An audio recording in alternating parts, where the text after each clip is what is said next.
सही और सांप की कहानी। लोकप्रिय शिक्षापद वेबसाइट स्टोरी।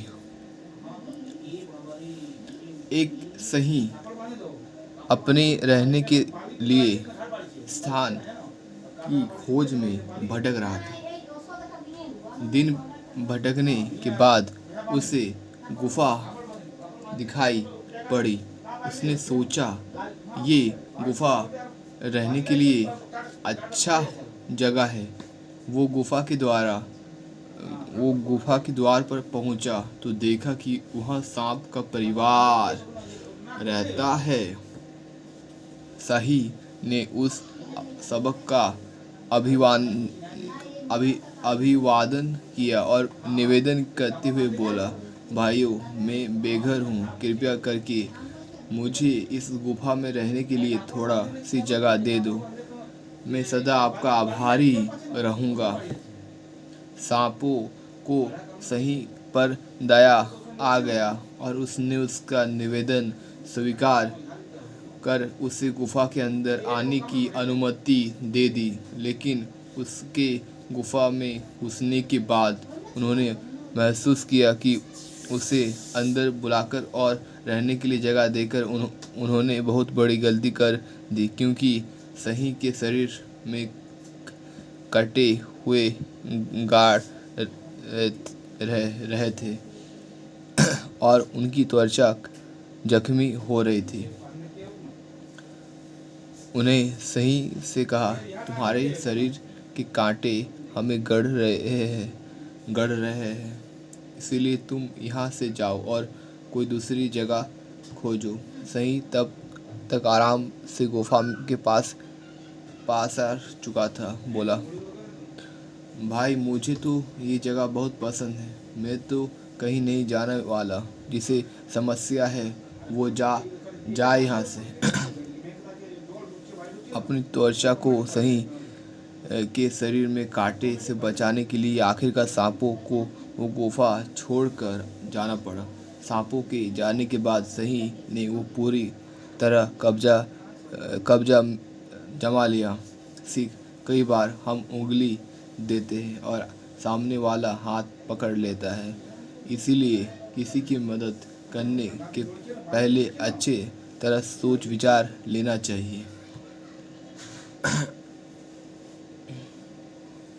उसके बाद है मूर्ख भालू की कहानी। एक जंगल में एक लालची भालू रहता था। वो हर समय ज़्यादा की तलाश में रहता था। थोड़े से वो कभी संतुष्ट नहीं होता था। एक दोपहर जब वो सोकर उठा तो उसे जोरों से भूख लगाई। वो भोजन की तलाश में निकल पड़ा। उस दिन मौसम साफ था। सुनहरी धूप खिली हुई थी। भालू ने सोचा, कितना अच्छा मौसम है। इस मौसम में तो मुझे मछली पकड़ना चाहिए। चलो, आज मछली की ही दावत किया जाए। ये सोचकर उसने नदी की राह पकड़ ली। नदी किनारे भूलकर भालू ने सोचा कि एक बड़ी मछली हाथ लग जाए तो मज़ा आ जाए। तो उसने पूरी उम्मीद से नदी में अपना हाथ डाला और एक मछली उसके हाथ में आ गई। वो बहुत खुश हो गया। लेकिन जब उसने हाथ नदी से बाहर निकाला तो देखा कि हाथ लगी मछली छोटी सी है। 4 मिनट बाकी है। वह बहुत निराश हुआ। अरे, इससे मेरा क्या होगा? बड़ी मछली हाथ लगे तो बात बने। उसने वो छोटे मछली वापस नदी में फेंक दी और फिर से मछली पकड़ना तैयार हो गया। कुछ देर बाद उसने फिर नदी में अपना हाथ डाला और उसके हाथ में फिर एक मछली लग गई। लेकिन वो मछली भी छोटी थी। उसने वो मछली भी ये सोचकर नदी में फेंक दी कि इस छोटी सी मछली से मेरा पेट नहीं भरेगा। वो बार बार नदी में हाथ डालकर मछली पकड़ता और बार बार उसके हाथ छोटे मछली लगती। वो बड़ी की आशा में छोटे छोटे मछली वापस नदी में फेंक देता। ऐसा करते करते शाम हो गया। उसके हाथ में एक भी बड़ी मछली नहीं लगी। भूख के मारे उसका बुरा हाल हो गया। वो सोचने लगा कि बड़ी मछली के लिए मैंने कितनी सारी छोटी छोटी मछलियाँ फेंक दी। उतनी छोटी मछली एक बड़ी मछली के बराबर हो सकती थी और मेरा पेट भर सकता था। सीख, आपके पास जो है उसका महत्व समझे। भले ही वो छोटा सही, लेकिन कुछ ना होने से बेहतर है।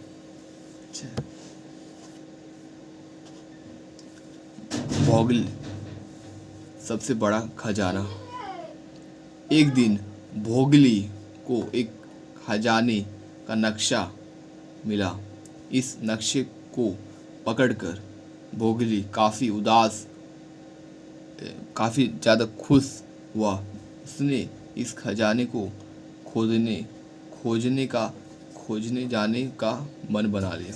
भोगली अगले दिन खजाने की खोज में निकल पड़ा। एक लंबा रास्ता काटने के बाद भोगली एक दूसरे जंगल तक पहुंच गया। इस जंगल में प्रवेश करते ही भोगली ने एक शेर देखा। भोगली ने शेर को कहा, आप बहुत ताकतवर और साहसी हैं। क्या आप मेरे साथ एक खजाने की खोज पर जाएंगे? शेर सहमत हो गया और भोगली से सफर में जुट गया। जंगल घना था और काफी डरावना भी, क्योंकि इसमें रोशनी कम पहुंचने के कारण इसमें खूब अंधेरा भी था। भोगली थोड़ा डर गया, लेकिन शेर के साथ उसमें हिम्मत आ गई। दोनों ने आखिरकार जंगल पार कर लिया। वे दोनों अब पहाड़ के पास पहुंचे, जहां उन्हें चील दिखाई दी।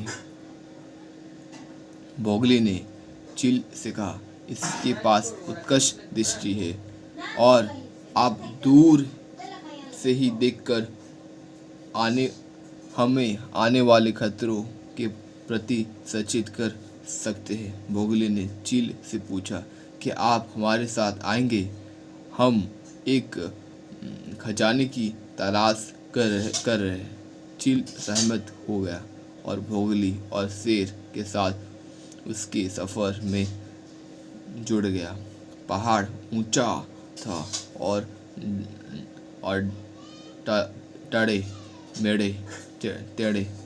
मेढ़े इन पर चलते दौरान शेर फिसल गया, लेकिन भोगली ने उसे हाथ बढ़ाकर संभाल लिया।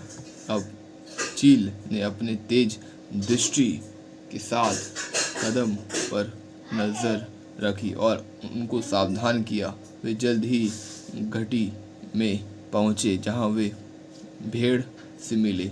भोगली ने भेड़ से कहा, आपके पास इतना सारा ऊन है और इस पहाड़ में इतनी ठंड पड़ती है, क्या आप हमारे साथ एक खजाने की तलाश में शामिल होंगे? भेड़ सहमत हो गया और भोगली, शेर और चील से जुड़ गया। जब वे बड़े घास के मैदान में पहुंचे और बड़ी ठंडी हवा बह रही थी, वे सभी भेड़ की आड़ में चलते रहे, जिसने उन्हें गर्म और आरामदायक रखा। ये अभी अंत में रेगिस्तान में पहुंच गए, जहां वे ऊंट से मिले। भोगली बोले, आपको रेगिस्तान का जहाज कहा जाता है। उसने ऊंट के कहा, क्या आप हमें रेगिस्तान पर किनारे और खजाने की खोज में शामिल होंगे? ऊंट सहमत हो गया और सभी के साथ वो भी सफ़र में जुड़ गया। अब सभी विशाल रेगिस्तान में खुशी खुशी चलने लगे। सभी ऊँट पर सवार हुए और ऊँट सरपट दौड़ने लगा और सभी ने उत्साह के साथ रेगिस्तान को पार कर लिया। सब सबसे बना कि उसका ये सफ़र काफ़ी रोमांचकारी था। सभी आखिरकार समुंदर में पहुंच गए जहां वे कछुए से मिले। क्या आप समुंदर पार करने में हमारी मदद कर सकते हैं? मोगली ने कछुए से पूछा। हम एक खजाने की खोज में हैं। क्या आप हमारे साथ आगे? कछुए सहमत हो गए और इस बड़े काफिले में शामिल हो गया। अब सभी एक नाव में सवार हो गए और समुंदर पर पार करने लगे, लेकिन आगे उबड़ खाबड़ लहरों ने उनको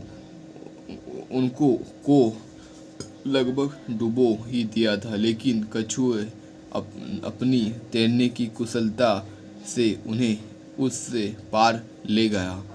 वे दूसरी तरफ उल्लू से मिले। उल्लू ने अपने सालों पुराने तजुर्बों से कहा, बधाई हो, आपको खजाना मिल गया है। ये सब इसलिए संभव हुआ क्योंकि आप एक साथ मिलजुल कर जंगल से गुजरने, पहाड़ पर चढ़ाई की, ठंडे मैदान और घाटिया को पार किया, रेगिस्तान को पार किया और समुंदर को पार किया। आप एक दूसरे के बिना ऐसा कभी नहीं कर पाते। वे सभी एक दूसरे को देखने लगे और महसूस किया कि उल्लू सही बोल रहा था। उन्हें एक दूसरे की पक्की दोस्ती मिली थी और वास्तव में यही उनके जीवन का सबसे बड़ा खजाना था।